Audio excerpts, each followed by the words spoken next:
Doutora Dayara, boa tarde, tudo bem? Boa tarde, tudo bem? Você só? Tudo bem. Qual vai ser a dica veterinária hoje? A gente vai falar um pouquinho sobre otite. Nossa, meu Deus, o que é isso? Otite? É, otite. O que seria? Na verdade é a inflamação do ouvido, né? Que isso acontece bastante com cão e gato também. E a gente nunca falou aqui, eu acho importante porque eu pego bastante na clínica, né? E geralmente acomete cão e gato, né? No caso dos cães, geralmente os mais propensos a desenvolver uma otite são aqueles cães da orelha grande e caída. Verdade? Por quê? Porque geralmente fica abafado, né? Teoricamente mais úmido, mais abafado, e o próprio cerumen do ouvido é um meio de cultura ali para micro-organismos, né? Então esses são os cães com maior propensão, mas qualquer cão pode ter otite, tá? Pode ser aqueles com a orelha bem pezinha, eles podem ter, né? Ela pode ser inflamatória, infecciosa, então às vezes começa uma inflamação e depois vem bactéria, fungo, ou às vezes tem ácaro, né? Que daí já é o fator primário mesmo, que são as sarnas de ouvido que eles podem ter. Isso geralmente causa muita dor. Daí como que eu percebo que o meu cão e meu gato, ele tá com dor de ouvido, né? Ele vai começar a coçar a orelha. Ou ele coça com a pata de trás, e geralmente gato, ele não sabe se coçar. Quando ele coça, ele geralmente taca as unhas e ele lacera toda a orelha, geralmente sai sangue. Quando não, ele arranha o lado do rosto, né?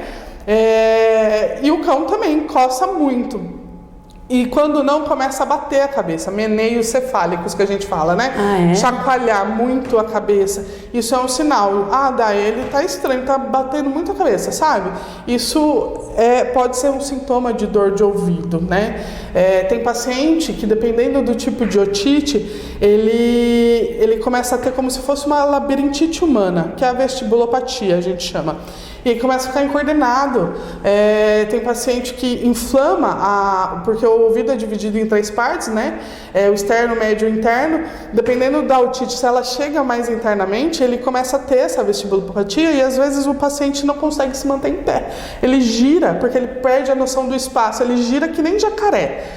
E aí você tem que começar a tratar isso para tentar reverter, ver qual é a causa exata, né? E tentar reverter. Então, como que eu percebo além disso? Essa incoordenação pode ter. Tem paciente que, nesse caso da vestibulopatia, que é como se fosse uma labirintite, também tem náusea e vomita. Mas geralmente, começou a coçar, chacoalhou a cabeça e você vê que tem secreção e mau cheiro, geralmente vem um mau cheiro bem forte, tá? Leva no veterinário para ele examinar, porque às vezes também tá começando uma otite, né? Lá dentro não tá tão feio no conduto, a gente consegue tratar isso melhor. O tratamento geralmente é um pouco prolongado de ouvido, não é uma coisa que em uma semana a gente resolve, não resolve, tá? É um tratamento longo e é muito importante, porque às vezes tem paciente que já tem uma predisposição, ou é alérgico e pode ter uma otite por ser alérgico, né? E começa a inflamar aquele conduto. E aí o proprietário, toda vez que ele vem do banho, isso acontece muito, tá? Eu tenho um remedinho, eu pingo no ouvido dele. Quando vem do banho? Porque ele acha que depois do banho vai ter otite. Pode ter. Pode ser que tenha, sim. Se entrar um pouquinho de água, sim. Porque por mais que a gente coloque o algodão, pode entrar um pouco de água. Mas a gente também, no nosso ouvido, quando a gente lava a cabeça, pode entrar um pouco de água. E nem por isso a gente desenvolve uma otite por conta disso. Então, mas a pessoa quer ser precavida, mas de uma forma errada. Por quê? Se o cão não tem nada ou o gato não tem nada no ouvido, eu vou lá e medico sem ele ter nada, eu posso fazer com que ele tenha daqui a pouco, verdade, né? Porque os remédios, eles mudam o pH do ouvido, né? Eles mudam também o epitélio do conduto auditivo. E isso pode, daí hoje ele não tem uma bactéria, mas por acaso eu pinguei o remédio, não tinha nada, ele foi lá, coçou porque ele se incomodou, coçou com a pata suja, jogou uma bactéria ali dentro, aí começa a ter um problema. Então, sempre acompanhada do veterinário, do que ele prescreve. Se é um paciente que precisa de tratamento constante, geralmente são com algumas medicações, né?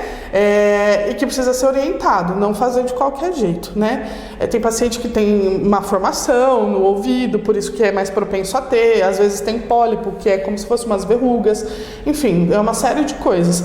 Mas sempre perceber, começou com mau cheiro, chacoalhando a cabeça, coçando o ouvido, leva no veterinário. Porque é uma coisa que dói muito também, né? Nossa, não sei se vocês já tiveram. Dor de ouvido e dor de dente. São duas dores terríveis. De dente eu nunca tive, mas de ouvido eu sempre tive muito problema. E de tratar 4, 6 meses meu ouvido já por conta de infecção.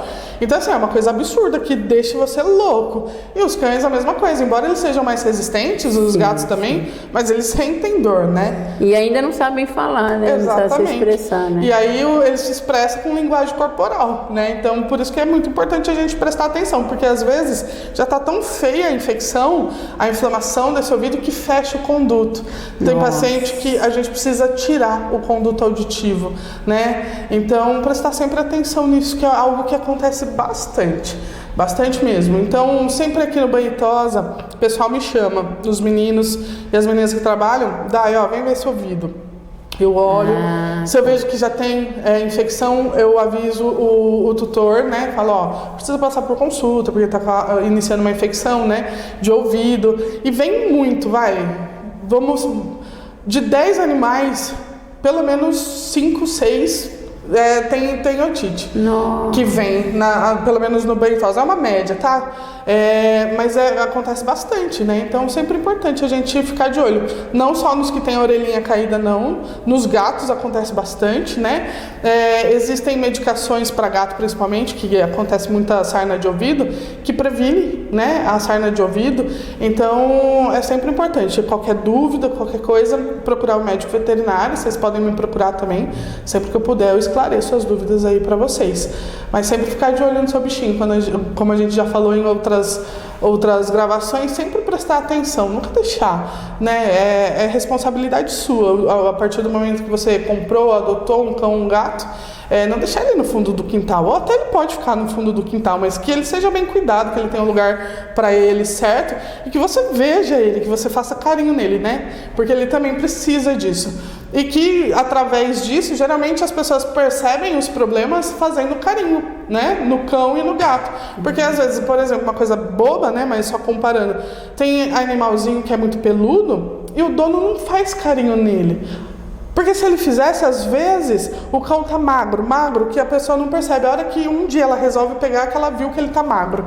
Ou quando vem pro Banho e Tosa, que a gente molha e vê que tá magro, aí a gente avisa, tá acontecendo alguma coisa. Então, tem gente que não tem esse costume de fazer carinho, de pegar no animal, né? Isso é muito importante, porque através disso que a gente percebe várias coisas, né?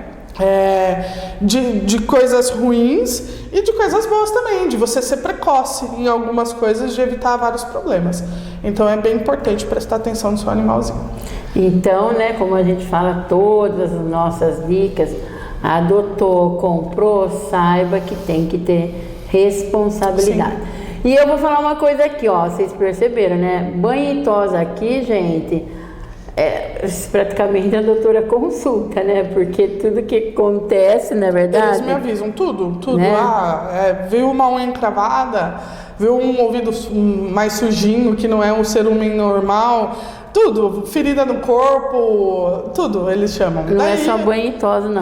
Geralmente eu tô sempre ali. Às vezes quando eu tô atendendo não, mas eles esperam terminar de atender e vão me chamar. Daí, quando não, eu tô no WhatsApp em algum lugar. Daí, esse paciente aqui tá com isso aqui, você vê pra mim? Aí eu já vejo. Legal. Então eles sempre me informam, porque eu peço pra eles me informarem, né? Uma pra avisar, às vezes o tutor não viu, né? É uma coisa escondida, não dá pra ele ver. E pra tratar também, né? Pra não deixar o bichinho sofrer, né? Porque muitas coisas causam dor, incômodo, enfim. E eles não falam, então eu sempre tô ali por perto, vigiando. Doutora, muito obrigada pela dica, né? Petland aberta aqui que horário? Das 8 às 19, de segunda a sexta, e de sábado das 8 às 17 horas. Então dá uma visita aqui, dá uma passadinha aqui, que eu tenho certeza que você vai se apaixonar.